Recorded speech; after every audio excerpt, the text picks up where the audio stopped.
Hey guys, welcome back to Vince Vale Custom. So today I'm going to share with you two Storm head display stands that I made up for somebody. Done work for this guy for a long time. He's a really great guy and he's a huge Storm fan.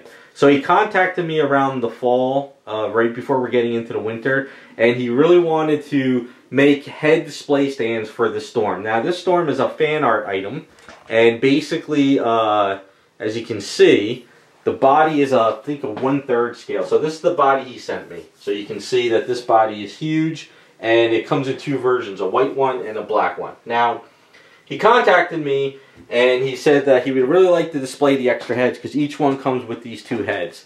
And I said, yeah, there's definitely a way we can do this. And I'm going to kind of break this down for you guys, so it's a little bit of a long-winded video, but there's a lot of things we could do. It depends on how far you want to take the project, how much you want to invest in it, and how you want to display your items. So I told him, I said, yeah, we could make a head display stand. What I could do is I could get like some kind of clouds on an STL file, and what we could do is we can kind of, you know, drum out the clouds. We could squeeze one of the heads in there. We can make a key, and we can make a couple copies, and then be done. He wanted to have like a torso, sort of like what I've done with those head display busts I've made for Sideshow Collectibles extra heads in the past. So I said, yeah, we could definitely do that. I said, are you looking for me to like just get like a generic female body, do a, you know, like a version of her outfit? He really wanted to have this type of outfit, you know, from the actual statue. And I said, well, you know, if I have to make two of them, that's a lot of work for two separate busts. If I have to sculpt the bust from scratch, that's a lot of work. If we find an STL file of a blank female torso, that's less work, but I still have to sculpt the outfit. But I said, if this item was done in China, in one of the Chinese factories and stuff, I said, we can actually skip a couple steps, save you some money, but it's still an involved process. So I said, show me the body. So he showed me the body, and I said, you know, the paint on that looks like a typical, you know, Sideshow Collectibles or factory paint from China. And I know these paints are sort of like, they claim there's no lead in these paints, but these paints probably have some kind of lead or some kind of stuff that's not allowed in America. I mean, once the thing is painted, it's done, you could send it to the country, but having these paints in this country, I don't think are legal from what I understand. So I said, you know what? If you send me the torso, and the way it looks, I'm pretty sure I can actually put this in mold Max 30, and make a copy of it. Now, this is a fan art, unlicensed item. This is something that people do on Facebook groups or whatever, and they make an item. So personally, I don't mind molding and casting the torso just to make this guy two extra bust torsos for his display. Now, if it was like a licensed item from Sideshow, Bowen, Gentle Giant, and stuff, that's kind of where I'm like, you kind of draw the line. It's like, you know, I could mold and cast, like, I'll go as far as maybe molding and casting a key for another head, but to mold and cast the torso and make a complete copy, it's kind of like drawing a line. Because you figure these companies pay multi-million-dollar license fees. They got to pay their employees. So you're kind of, it's kind of like that fine line. But with like a lot of the fan art item stuff out there, I've seen lately there's a lot of this drama where, oh, people are recasting my item, but you're really not paying for the license of the item. So you really don't have a leg to stand on per se, I guess. You know, I don't want to get into all that drama in the video. But for this item, I said, you know what? Let's make a mold of the torso. I'll make you two copies. We'll make head display stands, and that's as far as I'll go. I'm not making these to mass produce. I'm not making them to, you know, made to order or anything like that. It's just two for this guy, and that's kind of like is where I'm going to go with it. So that's what I did. So I took the body. I got some mold. You know, we ordered some mold. I put the body in the mold, and I poured it in. I let that cure for 24 hours. I cut it out, and I did it. Now, I didn't do a two-part mold because I didn't want to put any oil clay on this because this still, he wants to display this item. But I knew the Mold Max 30 wouldn't destroy this item. And I said, even if it gets destroyed, I said, what I'll do is I'll touch up the paint and fix it for you. But it worked out pretty well. Now, once I got the mold done, I made up two copies of this. And I had to work fast because, like I said, we were doing this in the fall. And I couldn't really sit there and get this done in the winter time. Because once the winter comes and the cold weather, I can't heat up my garage for molding and casting. That's why I said, if we don't do this now before the cold sets in, we're going to have to do it in the summertime. But things worked out. I busted my ass to get it done before the winter hit.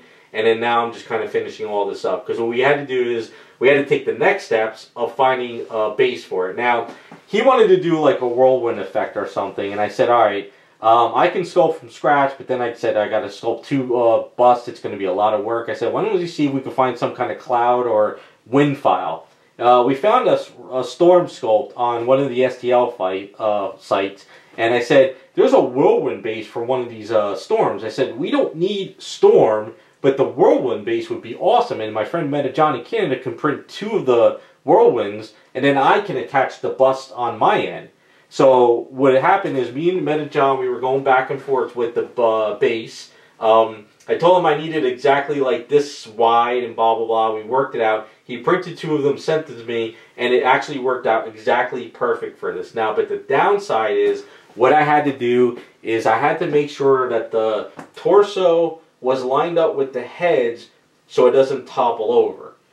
Because this one hair over here was kind of scaring me to think that that might be too heavy. So what I had to do is I had to line up these torsos on each one in a way where these heads are lined up but didn't go backwards. But what I did is in each of these is a lot of lead fishing weights. If you go over to Walmart, Target, wherever, you get a bunch of fishing lead weights and you can weigh down your items as you build them. So on the bottom of these is a pretty much, I don't know, there might be at least a pound or 2 pounds of base now, only because I really wanted to make sure it would work.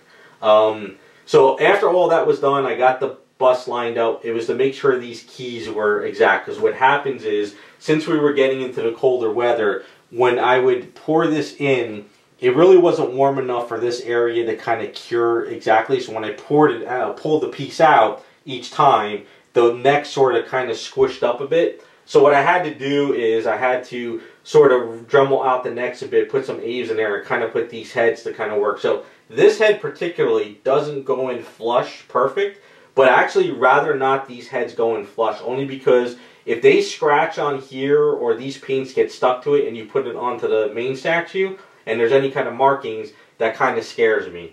But all in all, it worked out.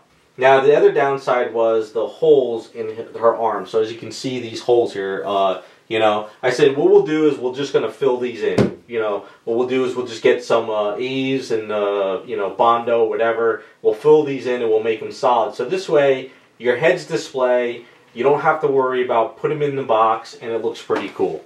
So that's kind of what we came up with. So that's kind of the whole process to this stuff. We'll kind of get in closer. So I didn't paint the heads. I didn't mess up the heads. I was very careful. I didn't want to break them. So I just had to pretty much match up the skin tone of the chest. And I think I did a good job of matching up the skin tone as best as I could. I kind of looked at these colors and I kind of matched them and everything.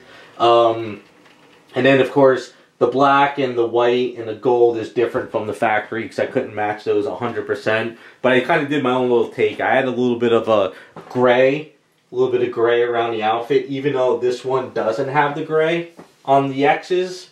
I decided to kind of do that only because it was a better transfer, you know, of the white and black and kind of getting away with any kind of mess ups. But these were red and these were black, and then the gold right here, I was going to do like pale gold to sort of kind of come close to the one, but I did a pearlized metallic gold instead, only because the way these were cast and everything, the way I painted them, I didn't think it would look that good, so I kind of ran that route. And I think it's fine just for the display.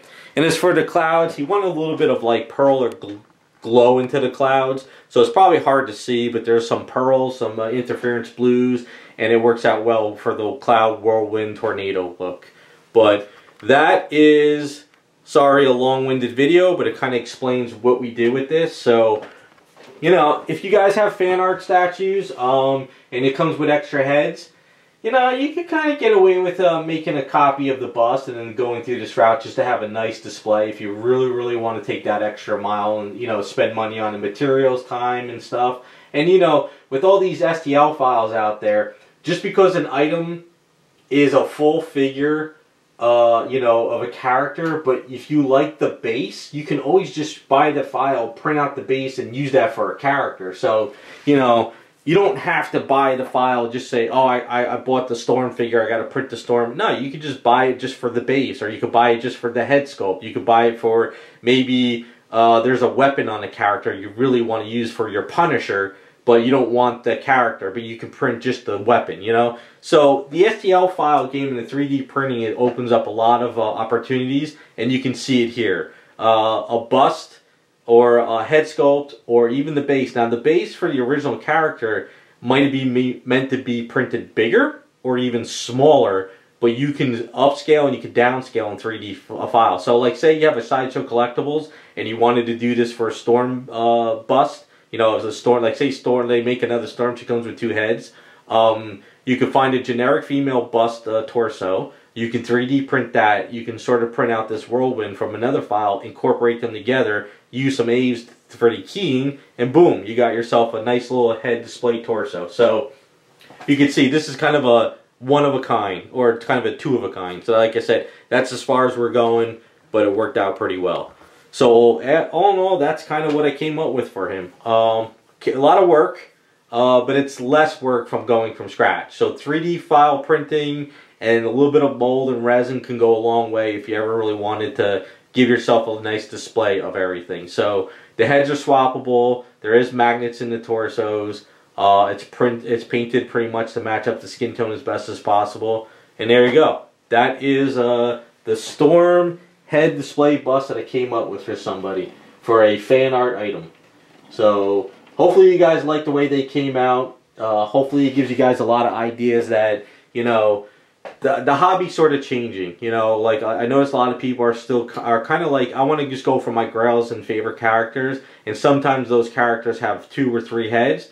So this might open up some ideas for you guys who are saying, hey, I really love this you know, X-Men Rogue statue fan art item, but she came with 3 heads and I can only display 1 at a time. But I like to make a torso for her. So now you guys can gives you guys an idea of like how you could go about making it if you wanted to.